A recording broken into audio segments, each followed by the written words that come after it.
And welcome to Weather and Ag in Focus, where we've completely made up the fact that Dean and Justin are on the show today. It was that whole opener was maybe just a regular one. How's that?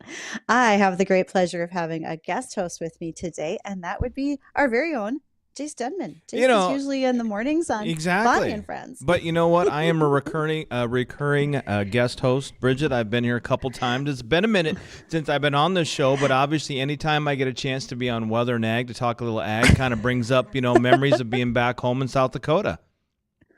So here's the thing that kills me. Jace, you are so kind as to when we're in a pinch over here that Justin and Dean both accidentally have to be gone at last minute. Jace, you're like, batter up. I've got the glove. I'm wearing the shoes. Hand me the helmet. I can do this. I'm And like that's what pinch hitting means. exactly. Right? I'm just like, put me in, Okay. coach. Just give me a shot. Let me take a big swing for the fences. Fences. That's also a That'd be farm awesome. term. Good, because I'm going to try to use sports analogies today, and I'm That not way- good at them. Yeah, that way I know what you're talking about then, right? Right, because when I have tried to use sports analogies, I think one day I said something about kicking a field goal over the line, but they're like, "Don't you No, mean yeah, to not the uprights yeah, for not football?" I'm like, yeah, not quite, Bridget, no. but close. It was a good effort though. Good effort. Thanks, Mhm. thanks a lot. Yeah, funny. That's really what my high school chemistry teacher said too. And then yet I worked in the crop protection industry. Mr. Molaski would be shocked and amazed to this day, Mhm. I'm sure. Well, you know what? You made it this far. and so have you. Yes, Okay, exactly. what if somebody doesn't listen to you in the morning on Bonnie and Friends? Which, by the way, Mhm. what do you mean they don't listen I to you know. in the morning? So Absurd. who's this guy? I think it's been 2 summers since you've had to step in and take up the batter's box for me. Well, maybe not quite, because I think that the first time I did it, so I started full time then in October of 22. And so this fall in October will be 2 years Okay. officially working for Flag Family Media. So it's been a while, but obviously, as people may or may Okay. not know, we were on the sports show. We were doing an hour and a half. That's been reduced to a half an hour because now I get to wake up in the middle of the night, about 3:30 in the morning, get myself ready to go, and I'm in on the Bonnie and Friends first thing in the morning at 5 a.m. So if you want to hear all your weather, news, sports from 5 a.m. to 8:30, and then obviously at around 7:20, some ag director comes on and lets us know what's going on in the field. She does. Also, when she's driving to the airport and she tries to call you just on a regular phone line, you guys don't even answer. They're like, I Yeah. don't know who this caller is, but we'll get to her in a minute. I'm like, it's me. That's why you have to call in to the VIP line, so that way we know it's you. Otherwise, it's just a random caller calling in. So never mind me over here. Yeah, It's fine. exactly. I'm good. Well, if folks would like to join us today, you can reach us on our Red Wing Shoe phone line. That is 701-293-9000. Dean and Justin will get to their emails when they return, but you can always send them to me, ag@flagfamily.com. We live stream on Facebook, YouTube, and Acres TV, which has been growing, and a lot more shows showing up on Acres, so check them out. And in fact, we will be at the Ag PhD Day for Hefty Seed here in July, on July 25th. And when we do that, you'll be able to see us there talking about Acres TV and all the other shows as well as ours that are broadcast there. So Yeah. that show is in Baltic, South Dakota. Jace, how far is it from your hometown? Baltic, is that south of Sioux Falls then? Do you Just know on the off top- north side of it. North side of it. So, I mean, Baltic, South Dakota is going to be Sioux Falls. Is going to take you, I think, 2 hours to get there from my hometown. So probably a little bit less than 2 hours, because my hometown is right in the middle of Huron and Watertown. So if you know anything about South Dakota, you're in the middle of Huron and Watertown. And for those that have tried to get to DeSmit, where the new dairy farm is being built out in Laura Ingalls Wilder territory north of DeSmit, you've got to go all the way through Clark and then back through Willow Lake and get over there, or you got to take the other, like Highway 81, to get over to DeSmit. So it's a whole process right now. Hopefully they'll get that road work done soon so people can use Highway 25 a little bit sooner rather than later. That would be awesome. And so in that area, just like you mentioned, they're building a dairy. That is the home to Legend Seed. There is, there's one other thing that was coming in there besides a dairy. We talked about this, and I have to think about what it was. But there's 2 big new opportunities coming into that county. And they're talking about in that region. I think it's, nope, that wasn't it. But I know the dairy, for one, they're having to bring a bunch of workers with. Yes, they are. They're looking at increasing other businesses that go along with that on the side. And you guys in South Dakota are very pro large animal confinement units. Hmm. You do a great job, whether it's with pork, dairy. There's even a few chickens and turkeys, not as big as Minnesota, but some. And Yeah. hats off. I think there is maybe there. It seemed like on the way going back from Willow Lake through Clark to Watertown and hitting the interstate going up. I think there is one farm there. It looks like they've got some sheep, which isn't super popular down there. I know that you go south of Clark. There's a number of cattle there that they're raising. I think there's a couple different farms there that's got cattle that are pretty, big operations. Not as big as what's coming in there north of DeSmet, but still there's a number of farms out there, a number of people that are obviously raising livestock. In addition, obviously, your normal kind of corn, soybeans, wheat, et cetera, around the area. Yeah, you've got quite a bit of stuff going on. And when you said sheep, Yes. now this is the part where I have to confess my past sins. When I was young and growing up, we didn't have sheep. Now I have a nephew who raises sheep. We referred to them as range maggots, so I apologize. I am sorry for all the sheep producers out there. It seems like you're really fond of them, so there's that. But as a side note to sheep, their next favorite species, if you will, goats, they're getting more and more attention for grazing. And we talked about them this morning on your show earlier. Yeah, I mean, that's interesting.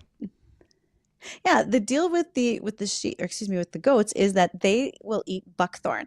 Buckthorn is a weed that we normally see in like tree belts, etc.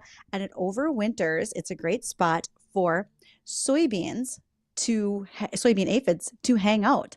Well, we don't really need the soybean aphids. We got enough other problems going on in the field right now. Yeah. So if we turn the goats loose for grazing to control the buckthorn, that's one added benefit of having them. And for those who don't maybe want to be spraying herbicides to control buckthorn, look, let the goats go. Why not?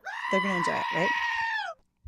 So, I mean, you probably know when the goats are in the area, I guess is my thinking, because you can't ignore the screaming goat. Because, screaming goat. Yeah, I mean, it's a very popular sound effect. I know Justin Storm loves that sound effect, but is this something where you're getting? How many goats do you need to be able to help the buckthorn, and how to keep it under control? I mean, are you talking about a dozen goats on a farm? Or are you talking hundreds? It's a little bit more about acreage, right? So if you just have a small acreage where you're going to put them, there's something called an AUM, and it's essentially the measurement of how many animal units you can put per acre to put out there. How much area do those animals need to graze? And goats are really good foragers. They're going to take care of a number of things out there, but they happen to just like this buckthorn as well. And so you'd want to decide, how big is an area? Is it just a small shelter belt? Are we looking on doing some grazing for a wider area? Goats move around and they climb. That's why they don't get used in like solar panel areas. But that's where you want sheep, because goats climb on things. And so because of that, you also have to factor in the area in which you're working. Are you going to be able to keep them in a fence? Are they just going to be free range goats throughout the neighborhood eating everybody's buckthorn? You probably better sort some of that out before you start using them.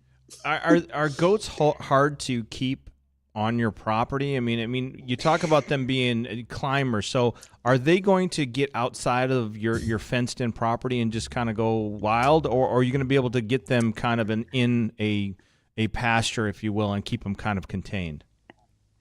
So let me give you the example. This is a family example, because I mentioned a nephew raising sheep. Along with those sheep, for some reason, he got a heck of a deal and got 2 llamas and a couple of goats in the operation. And the goats would climb on everything. They would get up and down off of fences. They would climb on vehicles. And as my sister said, goats are jerks. And so I called her early in the morning one day and I said, "Where are you?" Because I could hear the road noise. I'm just coming back from Sioux Falls. I said, "It's like 7 o'clock in the morning." Well, they're having an exotic animal sale, and we loaded up the goats and we drove all night long to get rid of them. So the goats got hauled. So that explains that people don't really want to keep the goats for buckthorn, containing them. Containing them. And now, in the era of a lot of the stockyards, goats were used around sheep because the sheep will follow. The goats would lead the sheep up into the slaughterhouses, or they'll use them to load semis. The goat will go in first, and they'll hop up on the backs of the sheep and walk out of the area where they don't want to be. They're called the Judas goat because they would lead the sheep to slaughter. I got this story. I'm talking a lot about Sioux Falls today, but I got this story from the Sioux Falls stockyards, where when they were guests on the show, they told us that the reason the goat always came back out, his reward was a cigarette. So the goat had a nicotine habit. Did they light it for the goat as well? He just ate it whole. Oh, Apparently, okay, they good. could have probably given him a can of chew, and he'd have been fine as Maybe. well. But You know, chewing the cigarette, eating the cigarette is probably better than smoking it, at least. So there's that. so we could bring it full circle, and you could sprinkle chew on your buckthorn, and the goat will eat all of it. It's taken care of. So what we're trying to find out is that the tobacco industry is in favor of goats, is what it sounds like. So that way you get more tobacco on your buckthorn, and then the farmer's happy, but the goats are happy. That tobacco farmers are happy. So it's a whole big cycle. I get how it's going there, Bridgette. If there are any vets listening, they're like, "This is the worst animal care advice I've ever heard." Don't do that to your goats. That's not right. Don't do that. Yeah, let's be careful. Oh, but the name of this show is Weather and Ag in Focus. And Yes. if I'm not mistaken, somebody's got the weather report, even though Dean and Justin aren't here. Who's got that? You? Addison, would you have that, or should I just look at what's on the webpage, Addison? Okay, I think it's a short recording that Addison has, but Addison can leave us, or he can give us our updated forecast right now. Please.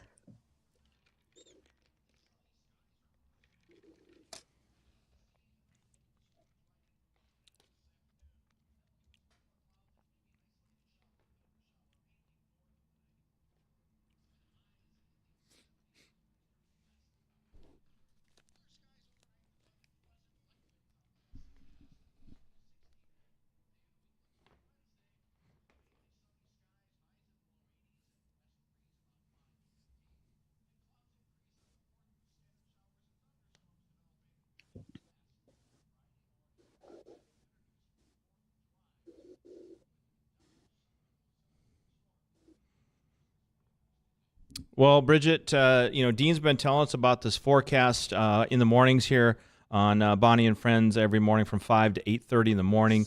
Some chance, like he said, for some showers. Right now, it's about 60% on 4th of July. It shouldn't be too bad. There is a chance that we have some rain that we have to dodge here and there, but it doesn't sound like it's going to be just one of those long, miserable, rainy days in summertime on your vacation. So Thursday and Friday, some chances of some rain, but it doesn't look like it'll be too bad, especially once we get into the weekend. That forecast should kind of mellow out a bit, and we should have some decent weather over Saturday and Sunday. So you'll still be able to enjoy the long weekend.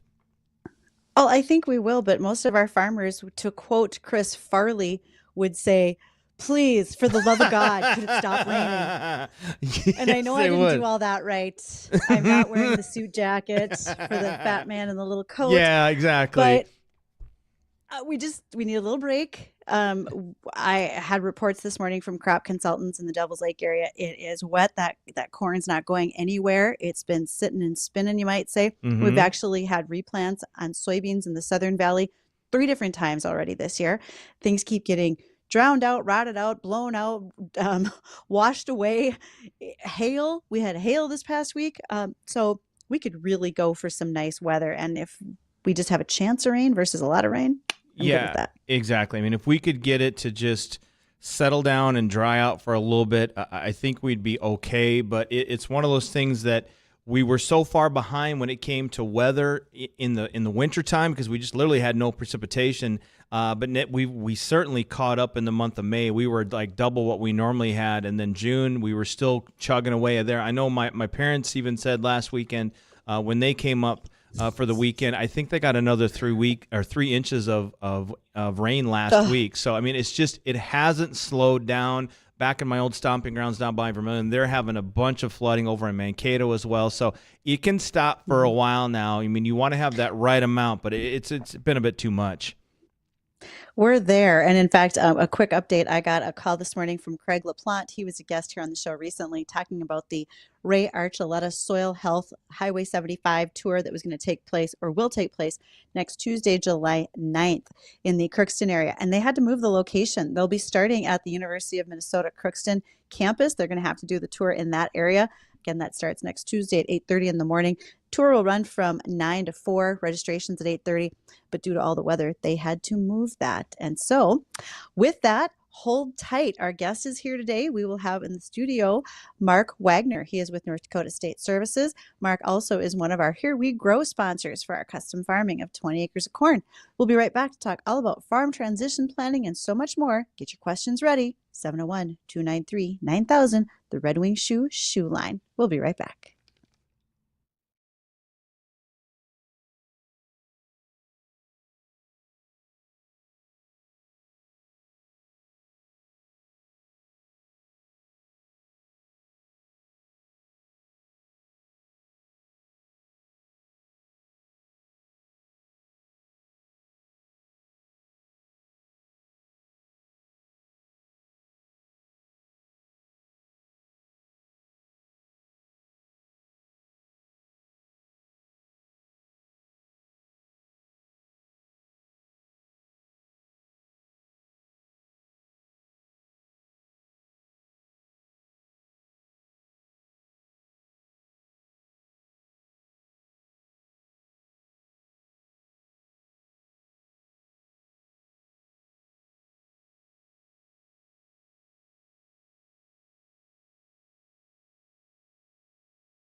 Oh, I'm going to have to correct that because today it's me and Jace Denman.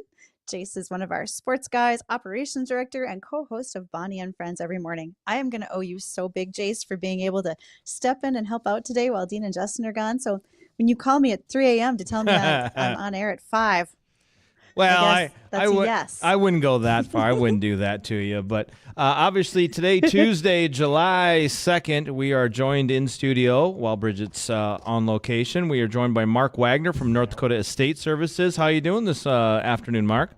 Really well, really well. It's nice to get a little bit of rain. But it'd be nice if the good Lord would take it easy a little bit. But, I know, slow it down a bit. If you ever talk to a farmer and you get to know them a little bit, the first thing they're going to say out of their mouth is, never complain about rain.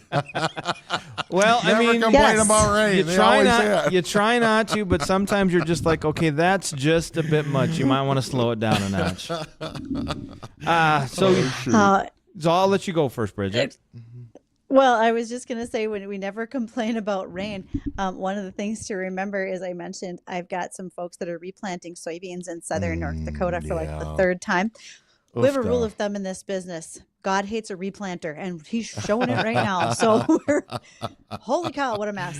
But anyway, Mark. yeah. Well, it just goes to show when you broadcast your seed, you never want to get it on a rock or on some tough soil where it doesn't take. Yeah. I think there's a parable around Yes. that somewhere. Probably. But we have to put There it where is. it's going to get 30, 60, and 100 fold. Amen. Yeah. And I think Yes. I think sometimes we forget about that, Yeah. don't we? Though I think it's our Well, we're our quickly- humanity comes through once in Yeah. a while. We're quickly running through the 7 plagues right now. I'd really like to not see locusts because I don't think I can get there from here. Oh, goodness. So, Oh, Mark, shoot, yeah. North Dakota State Services, you are one of our sponsors from our Oh, Here sure, We yeah. Grow project where there's 20 acres of corn that still looks good. I just want to share that. Oh, And well, and thank you for being part of that project. How do you sure. what's your impression of being a part of an educational series where you're growing corn this year? Oh wow! Well, first of all, I hope we get over $3 bushel corn. Me too. When we get over $3, if we don't get over $3, I can educate you what's going to happen. Amen. Oh, But no, it's been. I like to be a little tongue in cheek, but sometimes we do need to take more of a serious tone. Yeah. And we're talking about people's livelihoods. You know, some of these farmers, if you're not from a generational farm, you get a bad year and you can't afford crop insurance. Mm-hmm. The wife better have a good part-time job or an overnight job because that's what may happen. Yeah. And but at the same time, nice thing about farming, if you have a disaster and you can insure that loss, well, that would help. But oftentimes, if it's just not there, it's just not there. But what I try to tell families that I'm helping, not just farm families, it doesn't matter how much you make. It's how much your family's going to keep, right? Mm-hmm. So I'll just ask you on this little 20-acre farm here, Bridget, how much of that did you want to keep? well, we're only leasing the land, so I don't know that I get to keep a lot, but I know it's in a family operation. And here Okay. you have a father, a son, and a son-in-law. And Oofda, have you yeah. looked at some of these situations down the road, Mark, and realized, okay, how are we going to unwind that, so to speak, once dad is gone? When you think about those Yeah. operations, when should you start planning for the inevitable changes? Oh my goodness. In my opinion, it's always sooner better than later. And there's a few ways you can do it, and there's a few ways that I just kind of shake my head. North Dakota, as you may know, is you can't have a corporate farm. But what I've been seeing a lot out in the field is a lot of farmers now are starting to get partnerships, you know. Mm-hmm. Sometimes that's really handy to do. Or if it's a generational and you're farming with your son-in-law, your daughter-in-law, which happens, what people oftentimes don't really see is the humanity that can come out in people at times. What I mean by humanity. Humanity meaning that, okay, 50% of all marriages end up in a divorce, right? Unfortunately. Mm-hmm. You know, and it's sad, but what happens when you're in a farm family and you're farming and it's a sole proprietor and you've been in that farm for 20 years, 15 years with your wife, and then all of a sudden it just doesn't work out anymore. Mm-hmm. And it can create real hardships unless the planning wasn't done properly.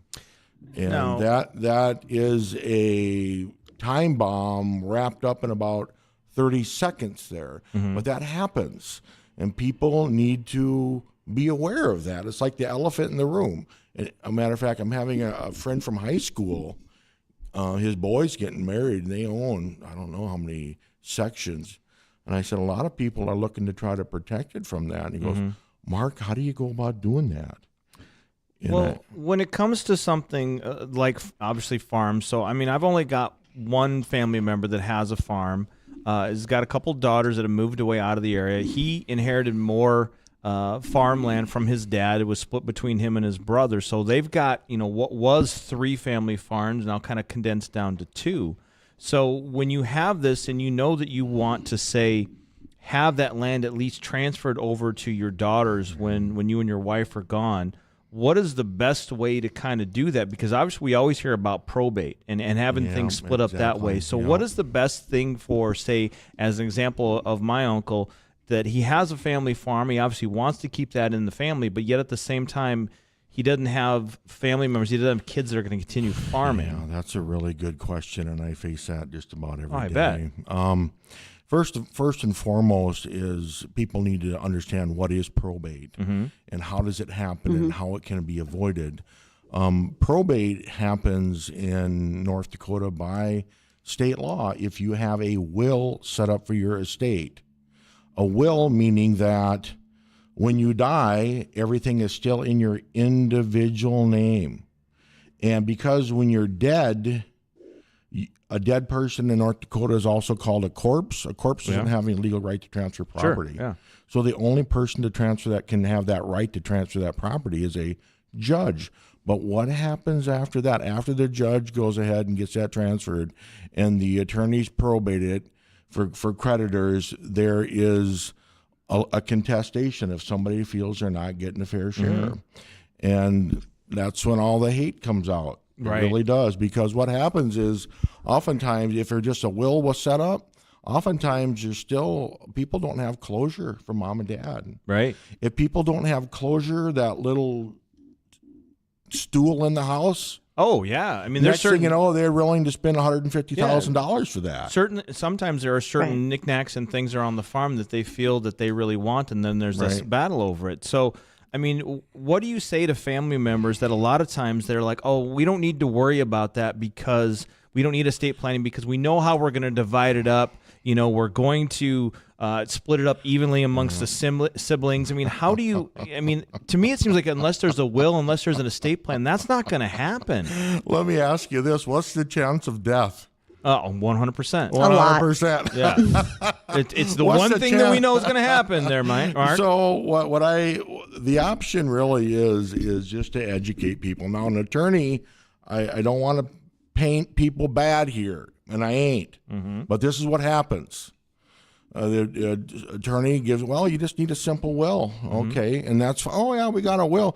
But what they don't do is they don't tell you what's going to happen. And let me ask you, have you ever heard a dead person complain? Not last time. No. Well, then again, you might not know some But of my I did have a relatives. client just call me here, and he was from South Dakota, and he got his will done, and he spent $3,500 on it, $4,000, he said. And he called me and goes, "Mark, I've heard something about you. I thought I'd just give you a call." He said, "I just did a will." I said, "Well, don't beat yourself up," because really what he was thinking about was his family. Right. But I said, "Do me a favor, please. If you can do me a favor, I'm happy to talk to you again. Why don't you call that attorney up and ask him what his probate fees start at? And just give me a call back if you wouldn't mind." Well, he called me back in like 5 minutes. I'm sure he did. His probate fee started at like $9,800. And the guy has 10 sections of land. And he goes, it was like two. I go, "Well, what would you like?" He goes, "Mark, when can you come and see me?" I said, "Well, what are you doing tomorrow?"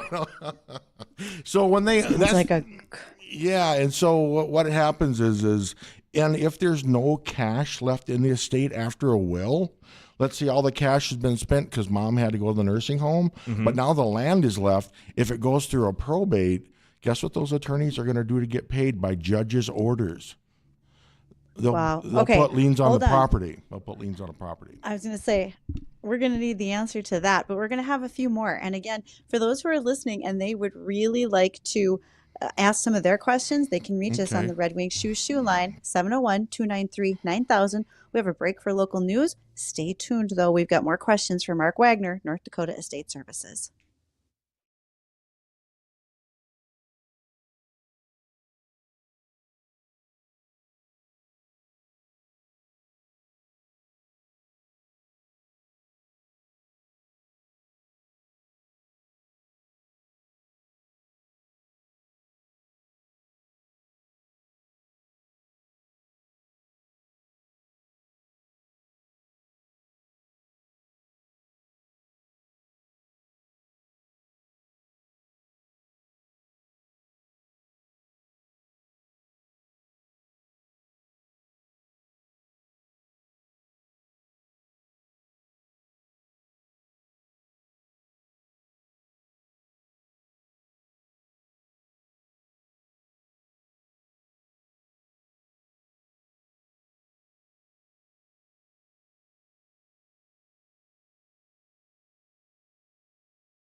Welcome back to Weather and Ag in Focus. Jay Stimmen along the ever-popular Bridgette Readel. We're joined by Mark Wagner from North Dakota Estate Services, talking all things estate planning for our farmers. This is, Mark, this is a big topic here for huge. farmers because, when it comes to the family farm, that is one thing that, Bridgette, you can answer this too, obviously, but this is something that's very near and dear to a lot of people because not only do they want to keep that farm going and continue to be profitable, be productive, et cetera, but, a lot of times those farms, they want to continue that legacy on year after year. Yeah, what if the planning is done properly and it is, let's say, there even in a will, it would pass up into stepped up cost basis. But if it was funded, if the land was funded into a revocable living trust, when it passes on to the next heir, that revocable trust does become irrevocable, impenetrable through liability, like let's say a divorce, which can easily decimate something, or even, God forbid, someone gets killed.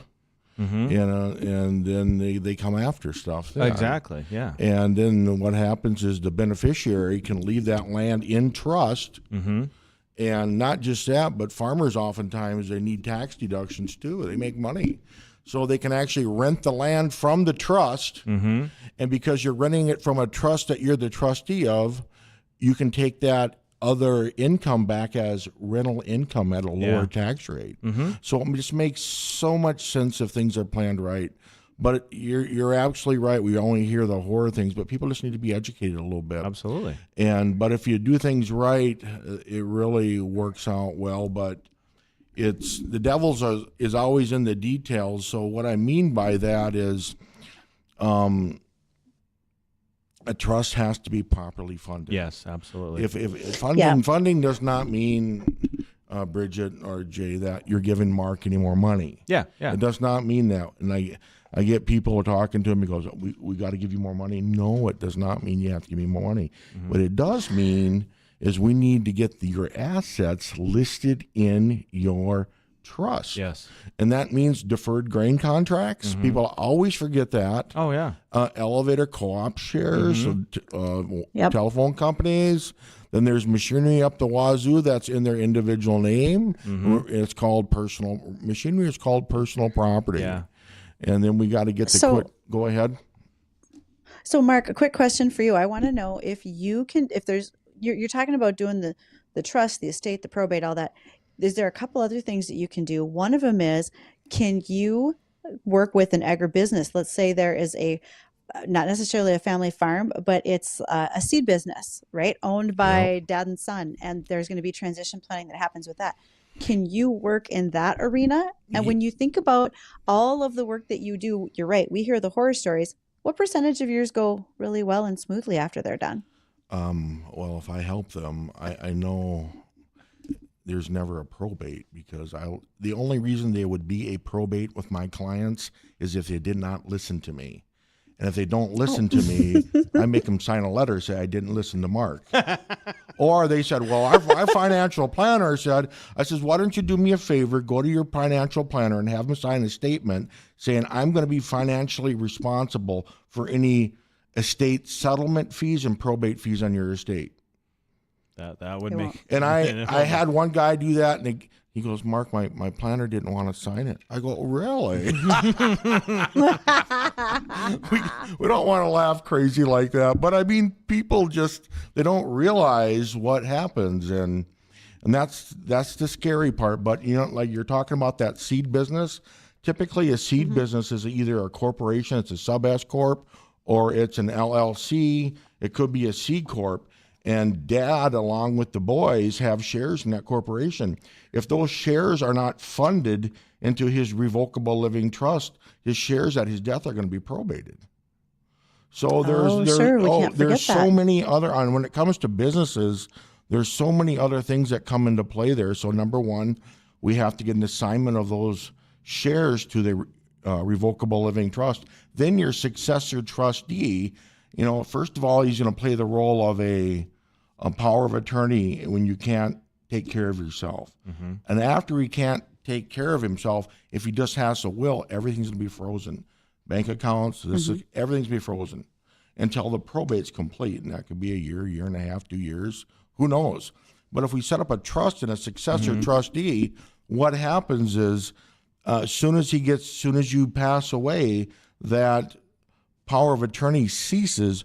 Then your family member, your son or your daughter, steps in and serves as the successor trustee. And as soon as we get death certificate, we can distribute assets as soon as we get that within 2 weeks. Typically on a probate, that would never, ever happen. And if everything is listed in the trust, including insurances, you know how easy settlement is? It's just a matter of fact, after we leave here, I'm going to a settlement here that we got to take care of an hour and a half out of town here. But that's what happens. But there's no probate. The family didn't have to hire an attorney. Then they hire an attorney. And good luck ever getting together on Thanksgiving or Christmas, because it'll just never happen. Because somebody always is thinking they got something over on you, you know, and that's not the way to do it. You know, our job is really to take this complicated, confusing, conflicting process. We really want to make it simple. And I think that's where our mojo lies. I think it's also about trying to do what the former person, maybe the deceased, wanted when it comes to that estate planning. You want that estate to go and be divided up amongst your family as you have it in your last will and testament, etc. I mean, you get it in this trust so that way it goes to where it's supposed to, rather than having someone else decide for you. I seen something out, and I see these all the time too, but this is something that if people are listening here that have land out there, you listen up. And I see this happen, if a lot of times they'll do what they call a life estate deed, and life estate deeds are okay. I mean, it is a instrument that is used to transfer property from one entity to the next. However, it's subject to a 5-year look back. But what happens is, if it's going to go to your son and he's going through a divorce, and he on a life estate deed, guess who's going to get half that property? I have people that call me and say, Mark, we have a life estate deed. I think we're going to go through a divorce. What can we do? And I said, hang on to your britches. Oh, because that's you come to the rodeo an hour a day late and $1 short. Let's not plan that way. If you plan bad, or if you're going to get what you pay for, life estate deeds are cheap. Mm-hmm. But as far as keeping the asset in the family, it's questionable. Yeah, absolutely. If you set up a revocable living trust and you're a sole operator and you want to farm with your boys, when you die, well, obviously the boys will be written to farm from you. But when you die, then that trust does become irrevocable, and a divorced spouse can't come back and wrench the land from the farm. Mm-hmm. That's the best way to do it. And that way, Dad's still in control of the assets. Mm-hmm. Most of the time, at that point, the land has been paid for. Right. And so we're not necessarily worried about that, but we're worried about keeping it in the family. Yeah. And otherwise, it can just be really... Mark, how many times when you do get a trust set up for a farmer, when it comes to that time when you need to basically, use that trust, get that family farm to the kids, to whoever it's supposed to go, how often when that happens is everything go as the original owner intended? 100% of the time, or are there some exceptions where maybe there's some little trickiness to overcome? Well, in the trust document itself, Jay, the attorney normally puts an article in there about contestability. And Dad, Mom put this trust together when they're in their right mind, right elements were there, and saying that if you kids ever contest my trust and take it to court to change it, your inheritance is just going to be $1. And you know how quick settlement happens after that, Jay? Probably pretty quickly. Anybody causing problems, they can sue that. I tell the kids that. And whether it be enforceable or non-enforceable, they really don't need to know, but they just need to see that clause in there. And tell you what, it shuts that door. People realize that the maximum I'm going to get if I go ahead and cause a fuss here, unless there is some awful stealing happening, which could happen, But if everything has gone right and the kids want to argue about it and they want to sue it, they certainly can. But the trustee is only liable to give them $1 from the estate. And then they're like, what? So Go a ahead. quick question here Yeah. for you. Yeah, the quick question for you here, Mark. When all of this is going on, when should people start this process? Hopefully, it's before somebody's lying in a hospital bed, Oh, yeah. and that's when they start thinking about the planning. But Well, as we've got like our last 2 minutes here, okay, when should people yeah. start that process, and how can they reach you in order to do that? Hey, thank you, Bridgette. Well, let me ask you, with land at $4 or $5 grand an acre, how long do you really want to wait? Maybe it costs you 39. Should have started it a year ago. Yeah, well, I mean, we all work on, our services are all on flat fees. We get people that tell us all the time they consulted this attorney, that attorney. They quoted him $14,000. We did everything, including the legal work and all the funding, for only $39.50. And plus, that also includes free annual reviews, free settlement assistance. We don't charge for that. Well, what an attorney will That's huge. typically do is he will go ahead and generally runs about $5 to $7 grand to set up the trust. But what he doesn't do, after that's ready, he's going to give you what they call a letter of instruction of all the different things you're going to have to do here. And you're looking at that thing, and you're scratching at, and every time he calls a lawyer, he gets another bill for another $500. Right. And pretty soon the dad's just to hell with it. I'm sick of this guy. I wish I would have never got involved with this. And they're all pissed off. And then what happens is you have an unfunded trust. Right. And that same attorney that did the will, but he didn't take that effort to do all the funding, now he's collecting major probate fees from the estate.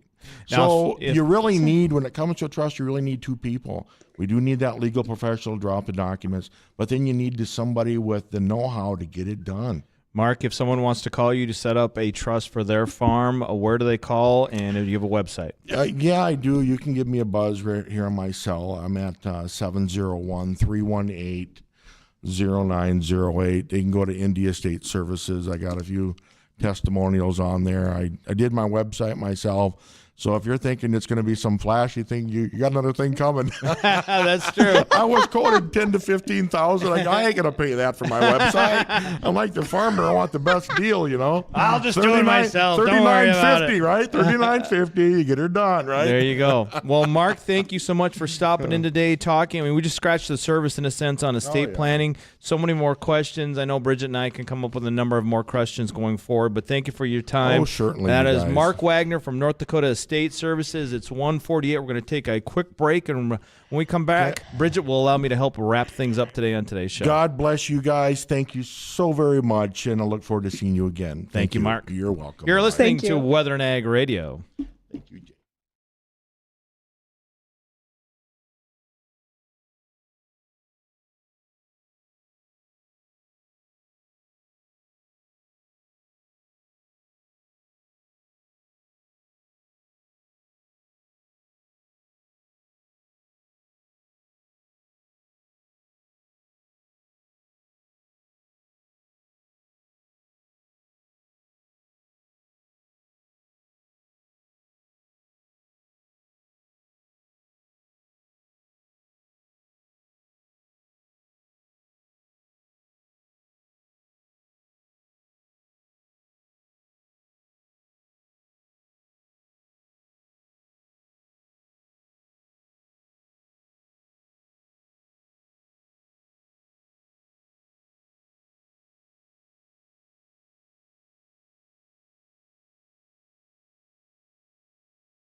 And me, Jay Stenman. That's the longest intro ever.